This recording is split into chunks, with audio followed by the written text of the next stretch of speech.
Hello everyone, welcome to the channel.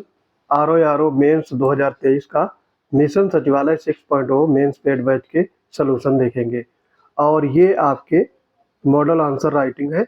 जो लोग आप क्वेरी कर रहे थे कि मॉडल आंसर आपके नहीं दिए जा रहे हैं या फिर चैनल पर नहीं अपलोड किए जा रहे हैं, तो उनके लिए ये इंतज़ार ख़त्म हुआ। यहाँ पर हम लोग देखेंगे टास्क 1 और टास्क 2 के मॉडल आंसर राइटिंग कि आपको कैसे लिखना चाहिए टास्क को, ताकि आपके मैक्सिमम मार्क्स आ सकें। अगर हमारे इन पेड बैच से जुड़ना चाहते हैं तो पीसीएस वंडर्स टेलीग्राम चैनल से जुड़ जाएंगे। वहाँ पर आपको इन सारे बैच की डिटेल्स उपलब्ध रहेगी। पीडीएफ आपको सिर्फ पेड बैच में ही मिलेगी। वीडियो फ्री है और फ्री रहेंगे। तो यहाँ पर देखेंगे, देखो पहला टास्क दिया गया था 5 अगस्त को। गद्यांश पर आधारित प्रश्न 21 अंक के ये पूछे गए थे। तो सबसे पहले इसमें क्या होता है, आपको गद्यांश अच्छे से पढ़ना होता है। गद्यांश को पढ़ने के बाद में गद्यांश का शीर्षक और फिर उसका सारांश और उसके बाद में रेखांकित अंशों की व्याख्या संक्षिप्त में लिखनी होती है। और ये दोनों यानी तीनों चीज़ें 21 अंक की पूछी जाती हैं। तो सबसे पहले गद्यांश को ध्यान से देखेंगे, क्योंकि इसमें शीर्षक छुपा होता है। जीवन को उसकी समग्रता में सोचना और जीवन को एक खास इरादे से सोचना दो अलग तरह की तैयारियां हैं। इस मायने में साहित्य जब भी राजनीति की तरह भाषा का एक तरफा गहरा इस्तेमाल करता है तो वो अपनी मूल शक्ति को सीमित या कुंठित करता है। राजनीति के मुहावरे में बोलते समय हम ऐसे वर्ग की भाषा बोल रहे होते हैं जिसके लिए भाषा प्रमुख चीज नहीं है, वह भाषा का दूसरे या तीसरे दर्जे का इस्तेमाल है। वह एक खास मकसद तक पहुंचने का साधन मात्र है। उसे भाषा की सामर्थ्य, प्रामाणिकता और सच्चाई में उस तरह दिलचस्पी नहीं रहती जिस तरह साहित्य की। आगे है उसकी भाषा संचार प्रमुख रेटोरिकल नकली व्यक्तित्व की भाषा हो सकती है, क्योंकि राजनीति के लिए भाषा एक व्यवहारिक और काम चलाऊ चीज है, जबकि साहित्यकार के लिए भाषा उस जिंदगी की सच्चाई का एक जीता जागता हिस्सा है जिसे वह राजनीतिक, व्यवसायिक, व्यवहारिक या स्वार्थों की हिंसा, तोड़फोड़ और प्रदूषण से बचा करके उसकी मूल गरिमा और शक्ति में स्थापित या पुनर्स्थापित करना चाहता है। साहित्य का काम अपनी पहचान को राजनीति की भाषा में खो देना नहीं, बल्कि उस भाषा के छद्म से अपने को लगभग बेगाना करके अकेला कर लेना है। एक संत की तरह अकेला की राजनीति के लिए जरूरी हो जाए कि वो बार बार अपनी प्रामाणिकता और सच्चाई के लिए साहित्य से भाषा मांगे, न कि साहित्य की राजनीति की भाषा बनकर अपनी पहचान खो दे। तो ये आपका था गद्यांश। तो इसमें 3 टाइप के प्रश्न पूछे जाते हैं, पहले ही बताए थे। उपयुक्त शीर्षक इससे लिखना है और सारांश, और उसके बाद में रेखांकित अंशों की संक्षेप में व्याख्या। तो टोटल 21 नंबर का पूछा जाता है। यहाँ पर देखो शीर्षक क्या हो जाएगा, साहित्य की भाषा के कई रूपों का प्रयोग। आपको इसी तरीके से पीडीएफ मिलेगी। ये आपका मॉडल आंसर राइटिंग है। तो अगर आप पीडीएफ से पढ़ना चाहते हैं या फिर अपनी तैयारी को और एनहांस करना चाहते हैं, समय कम है, आप वर्किंग हैं ऑलरेडी, तो आपके लिए ये बैच रामबाण साबित हो सकता है। तो पहला आपका आंसर हो जाएगा शीर्षक, साहित्य की भाषा के कई रूपों का प्रयोग। तो यहाँ से आपको 3 अंक मिल जाएंगे। उसके बाद है जीवन को उसकी, यानी पहले गद्यांश के 2-3 शब्द लिखेंगे, उसके बाद में लास्ट वाले 3 शब्द लिखेंगे, बराबर लिखेंगे दोनों तरफ, बीच में डैश का प्रयोग करेंगे। इसका मतलब है आप पूरे गद्यांश को लेकर के, एक तरीका होता है प्रस्तुत करने का। उसके बाद सारांश इसका क्या है, साहित्य का जो सारांश कैसे लिखेंगे, जैसे कोई भी गद्यांश है उसकी मेन चीजें लिखना है, और सारांश आपका लगभग 33% होना चाहिए, यानी 1/3 आपके पूरे गद्यांश का होना चाहिए, इससे बड़ा ना हो। ठीक, तो ये चीज ध्यान रखेंगे। साहित्यकार की भाषा को सभी स्वार्थों, विसंगतियों से बचाते हुए उसे अपनी शक्ति के रूप में स्थापित करना चाहता है। साहित्य न केवल राजनीति की भाषा है, अपितु राजनीति साहित्य से भाषा की मांग करे, यह आवश्यक है। राजनीति भाषा का एक तरफा प्रयोग करती है, उसे भाषा के अर्थ की गंभीरता से लेना देना नहीं है। राजनीति के लिए भाषा सिर्फ स्वार्थ की पूर्ति का जरिया है। साहित्यिक भाषा का सामर्थ्य राजनीतिक भाषा निर्धारित नहीं कर सकती। ठीक, तो ये आपका हो गया गद्यांश का सारांश। सारांश का मतलब ये होता है पूरे सार का थोड़ा सा अंश लिखना, यानी उसमें से क्रीम चीजें छांट करके लिखनी होती हैं। तो 1/3 से ज्यादा नहीं होना चाहिए, ये ध्यान रखना है। रेखांकित अंशों की व्याख्या। अब जैसे यहाँ पर आपके रेखांकित अंश जो अंडरलाइन किए गए थे, जैसे साहित्य जब और यहाँ पे कुंठित करता है, ठीक। तो इस तरीके से पहला ये आपका अंश हो जाएगा। तो यहाँ पे जो लिखा है, साहित्य जब भी डैश डैश करके कुंठित करता है। अब इसकी व्याख्या देखेंगे। अब देखो यहाँ पे लिखने का तरीका समझिएगा। जैसे जब भी व्याख्या लिखेंगे तो लेखक या साहित्यकार जो भी उसको वर्णन कर रहा होता है, तो उसको इस तरीके से लिखेंगे। उक्त पंक्ति के माध्यम से लेखक का कहना है या फिर साहित्यकार का कहना है। यहाँ पे अगर वैसा तो पूछा नहीं जाएगा, गद्य ही रहेगा, तो यहाँ पर लेखक या साहित्यकार ही होगा, कवि नहीं होगा, ठीक। ये चीज ध्यान रखेंगे। उक्त पंक्ति के माध्यम से लेखक का कहना है कि साहित्य की मूल शक्ति और क्षमता को कुंठित या सीमित करने के कारण के रूप में राजनीति की तरह भाषा के एकांकी प्रयोग को उत्तरदायी बताता है। साहित्य की भाषा अपने आप में समग्रता को धारण किए होती है, किंतु जब यह राजनीति की भाषा बनती है तो उसकी समग्रता धूमिल होने लगती है। इसलिए साहित्य के भाषा का प्रयोग राजनीति की तरह गहरा न करके उसकी मूल शक्ति और सामर्थ्य के रूप में करना चाहिए। तो ये आपका पहला सारांश का व्याख्या हो गई। दूसरा देखेंगे। अब देखो दूसरा सारांश आपका था ये, जब भाषा की सामर्थ्य यहाँ से उसे भाषा की और यहाँ से लेकर के साहित्य की, ठीक है। ये आपका दूसरा हो गया सारांश, वो रेखांकित अंश। उसे भाषा डैश डैश साहित्य की व्याख्या इसमें है। उक्त पंक्ति में लेखक कहना चाहता है कि भाषा की सामर्थ्य, सत्यता अथवा प्रामाणिकता का महत्व जितना साहित्य के लिए है, राजनीति के लिए उतना नहीं है। भाषा की प्रामाणिकता एक उत्कृष्ट साहित्य और साहित्यकार को जन्म देती है। भाषा के जरिए साहित्य सत्य का संभाषण कहता है, किंतु राजनीति भाषा की सामर्थ्य और सत्ता के बजाय उसके एक तरफा प्रयोग या व्यवहार करते हुए भाषा का प्रयोग केवल अपने स्वार्थ और बनावटी व्यक्तित्व को प्रकट करने के लिए जरिया बनती है। ये आपका हो गया। लास्ट है आपका साहित्यकार के लिए और करना चाहता है। ये आपका रेखांकित अंश है और इसकी व्याख्या उक्त पंक्ति के माध्यम से लेखक का आशय है कि भाषा किसी साहित्यकार की उस सत्य की भांति है जिसे वह किसी भी दशा में उसके मूल रूप में स्थापित करना चाहता है। जिस प्रकार जीवन की सत्यता का मनुष्य अपने जीवन में आने वाली विसंगतियों, दुर्गुणों और आदि से बचकर पुनः अपने आप को संभालता है, उसी प्रकार साहित्यकार भी भाषा की प्रकटीकरण में आने वाली बाधाओं, चाहे वो राजनीतिक स्तर की हो या व्यवहारिक जीवन की, सबको दरकिनार कर उसके खो दे चुके स्वरूप को पुनः जीवंत करता है। पूर्वाग्रह, स्वार्थ सिद्धि या फिर असत्य का संपादन साहित्यिक भाषा का गुण नहीं, बल्कि पूर्वारहित होकर परहित की भावना साहित्य का मूल है, जिसे वह भाषा के जरिए ही प्रकट करता है। अतः भाषाई गरिमा तथा प्रामाणिकता भाषा के आवश्यक तत्व है। तो यहाँ पर ये आपका गद्यांश संपन्न होता है, ठीक है। तो आप हमारे पेड बैच से जुड़ना चाहेंगे तो यूट्यूब और टेलीग्राम दोनों का सेम नाम है, पीसीएस वंडर, यहाँ जुड़ जाएंगे।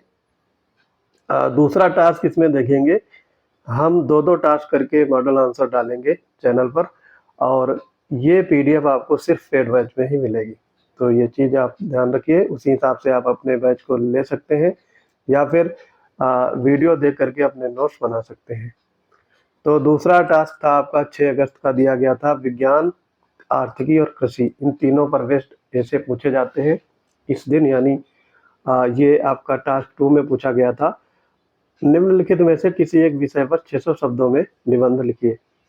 देखो 3 टॉपिक आपके दिए जाते हैं, उसमें से एक आपको लिखना होता है, ठीक। और 40 अंक का ये पूछा जाता है। आपको पता होगा 40 अंक के आरओ मेंस में पूछे जाते हैं। तो अंतरिक्ष की दुनिया में भारत विश्व की उभरती अर्थव्यवस्था और जैविक खेती की उपयोगिता। तो यहाँ पर हम पहला वाला यानी अंतरिक्ष में भारत ऐसे का देखेंगे। तो कैसे ऐसे लिखना है आपको, देखो ऐसे लिखते समय आपको कोई भी छोटी सी कविता 2-3 लाइन की राइमिंग वर्ड या फिर कोटेशन लिखेंगे या फिर कोई ऐसा सूक्ति लिख सकते हो इसमें, ताकि ऐसे में थोड़ा सा अच्छा लगे देखने में। तो यहाँ पर देखो, चंदा मामा अब दूर के नहीं, चंदा मामा अब बस एक टूर के हैं। ये उक्ति प्रधानमंत्री नरेंद्र मोदी जी ने कही थी। तो यहाँ पर देखो प्रस्तावना जब लिखेंगे तो थोड़ा सा गैप देंगे, 1 से 1.5 इंच का, ये देखो दिया गया है। आप जनरली क्या होता है शुरुआत से ही स्टार्ट करते हैं बिना लाइन का गैप दिए हुए, तो देखो यहाँ पर गैप दिया गया है, ठीक। और जो प्रस्तावना भूमिका लिखेंगे वो एक समराइज फॉर्म होता है पूरे ऐसे का। तो भूमिका अच्छे अच्छे लोग लिख नहीं पाते हैं, तो ये चीज़ ध्यान रखना है भूमिका को लिखना कैसे है। तो जब बार बार आप प्रैक्टिस करेंगे तो भूमिका लिख लेंगे। भूमिका और जो आपका निष्कर्ष होता है, ये दोनों चीज़ें बहुत कमाल की हैं। यहीं पर ही आपका जो एग्जामिनर होगा वही नज़र पड़ती है, और यही आपको ऐसे में अच्छे खासे मार्क्स दिला सकते हैं। बीच का पोर्शन उतना महत्वपूर्ण नहीं होता है, हालांकि पूरा ऐसे ही महत्वपूर्ण है, लेकिन वहाँ पर अगर कुछ कमी है तो उतना आपके नंबर कटेंगे नहीं। लेकिन ये दोनों जो प्रस्तावना और निष्कर्ष होता है, इनको आपको अच्छे से लिखना ही है। तो देखो यहाँ पर प्रस्तावना है आपका, अंतरिक्ष मिशन की सफलता के बाद भारत के प्रधानमंत्री द्वारा कहे गए ये शब्द सही मायने में अंतरिक्ष में भारत में अंतरिक्ष विकास विज्ञान के विकास एवं अंतरिक्ष भारतीय अंतरिक्ष अनुसंधान संगठन यानी इसरो की सफलता को उद्घाटित करते हैं। भारत एवं भारतीयों के मन में अंतरिक्ष एवं उससे जुड़ी विभिन्न परिघटनाओं को जानने समझने की जिज्ञासा वर्तमान ही नहीं बल्कि एक लंबे समय से चली आ रही है।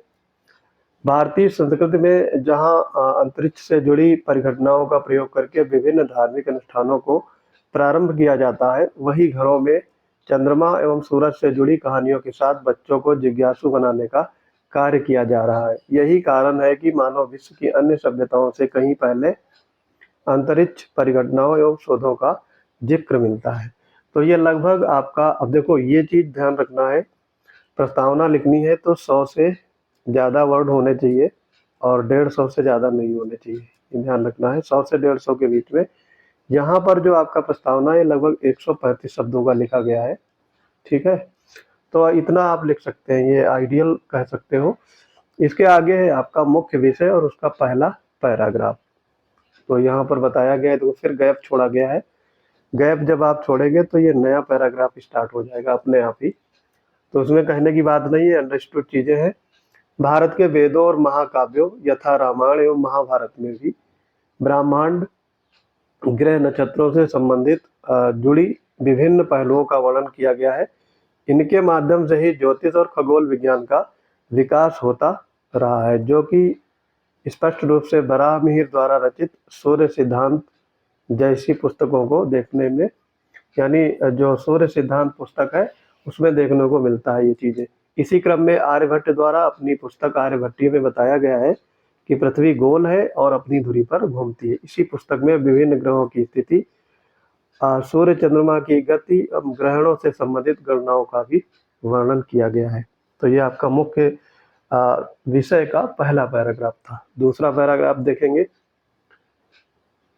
भारत की अंतरिक्ष से संबंधित जिज्ञासाओं ने स्वतंत्रता के उपरांत देश में अंतरिक्ष विज्ञान के विकास को प्रोत्साहित किया, जिसके परिणाम स्वरूप भारतीय अंतरिक्ष अनुसंधान संगठन यानी इसरो की स्थापना हुई थी, की गई। यही भारतीय अंतरिक्ष अनुसंधान संगठन विश्व में अपने किफायती एवं सफल मिशन के लिए ख्याति अर्जित कर रहा है, क्योंकि इसरो में क्या होता है, कम लागत पर मिशन को अंजाम दिया जाता है। तो ये आप सारे विश्व में इसकी चर्चा है। किंतु भारतीय अंतरिक्ष अनुसंधान संगठन की आज तक की यात्रा आसान नहीं रही। स्वतंत्रता के बाद विक्रम साराभाई के प्रयासों से प्रारंभिक रॉकेट को एक स्थान से दूसरे स्थान तक ले जाने हेतु साइकिल या फिर बैलगाड़ी का प्रयोग किया गया। आपने फोटो में देखा होगा, सोशल मीडिया पे कई बार ये चीजें अपलोड करी गई हैं। भारत में स्वतंत्रता के बाद शुरुआत में न केवल व्यापक गरीबी, भुखमरी की समस्या थी, किंतु अपितु संसाधनों का अंतरिक्ष की दुनिया में प्रयोग भी एक प्रमुख चुनौती बनकर सामने आया। इसरो अपनी स्थापना के कुछ वर्षों बाद ही सोवियत संघ के सहयोग से 1975 में अपना पहला उपग्रह आर्यभट्ट लॉन्च किया। इसके बाद इसरो संगठन को रोहिणी उपग्रह और चंद्रयान प्रथम जैसे कार्यक्रमों में व्यापक सफलता मिली। इसी क्रम में इसरो ने अपने उपग्रहों के प्रक्षेपण के विभिन्न अंतरिक्ष यानों तथा PSLV एवं GSLV एवं इनके विभिन्न उन्नत संस्करणों को भी विकसित किया। जिसका प्रयोग चंद्रयान और मंगलयान जैसे मिशन में किया गया। इसरो को वैश्विक प्रसिद्धि तब मिली जब वर्ष 2008 में चंद्रयान प्रथम एवं वर्ष 2014 में अपने पहले अंतर्ग्रहीय मिशन MOS या मंगलयान को प्रथम प्रयास में बहुत कम ही लागत पर मंगल ग्रह तक पहुंचने में सफलता पाई। इन सफलताओं ने भारत एवं इसरो को विश्व भर की अन्य प्रभावशाली अंतरिक्ष एजेंसियों में शुमार कर दिया। तो यहाँ पर इस पैराग्राफ में भारत के पुराने मिशन की चर्चा की गई और इसरो को प्रभावशाली एजेंसियों का शुमार में बताया गया, यानी इसरो की महत्ता को यहाँ पे वर्णन किया गया कि कैसे आज़ादी के बाद भुखमरी और गरीबी के चलते इसरो ने अपने आप को स्थापित किया। आगे है नेक्स्ट पैराग्राफ में, भारत ने अपने अंतरिक्ष विकास के क्रम में न केवल वैज्ञानिक क्षमताओं के विकास को बढ़ावा दिया है, बल्कि देश के सामाजिक ढांचे को भी पर्याप्त प्रतिनिधित्व प्रदान किया है। इसरो ने देश में वैज्ञानिक विकास के क्रम में महिलाओं के प्रतिनिधित्व को प्रमुखता से दर्ज कराया है। वर्तमान समय में इसरो की 20 से 25% महिलाएं कार्यबल महिलाएं हैं। तो यहाँ पर महिलाओं को इंगित किया गया है कि जो चंद्रयान मिशन और मंगलयान मिशन जैसे महत्वपूर्ण मिशन में महिलाओं का भी अच्छा खासा रोल रहा है। देश की अन्य महिलाओं को इससे प्रेरणा मिलती है। अगला पैराग्राफ है, ये आपका कंक्लूड होगा यहाँ पे। एक लंबी यात्रा तय करने के उपरांत वर्तमान में भारतीय अंतरिक्ष विज्ञान का विकास बड़े पैमाने पर हो चुका है, जहां निजी क्षेत्र के उद्यमियों के लिए भी सहयोग के दरवाजे खोल दिए गए हैं। इसके माध्यम से इसरो को फंडिंग भी प्राप्त हो रही है, जो कि भारत में अंतरिक्ष विज्ञान के विकास में महती भूमिका अदा कर रही है। सरकार के साथ साथ निजी भागीदारी से इसरो में आगे के मिशन में कोई रुकावट नहीं होगी और समय समय पर फंडिंग से सुनियोजित मिशन कार्यक्रम होते रहेंगे, जो अंतरिक्ष की दुनिया में दिन प्रतिदिन नए आयामों एवं लक्ष्यों को आसानी से प्राप्त किए जा सकेंगे। तो ये आपके मिशन सचिवालय 6.0 मेंस बैच का टास्क 1 और टास्क 2 का मॉडल आंसर राइटिंग आप देखे होंगे। अगर आपको ये वीडियो पसंद आ रहे हैं, चैनल को ज़्यादा से ज़्यादा अपने फ्रेंड सर्किल या फिर रिलेटिव में शेयर करेंगे। अगर हमारे पेड बैच से जुड़ना चाहते हैं तो उसके लिए PCS वंडर्स टेलीग्राम चैनल से जुड़ जाएंगे। वहाँ पर आपको पेड बैच से संबंधित डिटेल्स उपलब्ध रहेगी और पेमेंट करके हमारे पेड बैच का मैक्सिमम लाभ उठा सकते हैं। तो मिलते हैं अपने अगले इंपॉर्टेंट वीडियोज के साथ, तब तक के लिए पढ़ते रहिए। जय हिंद।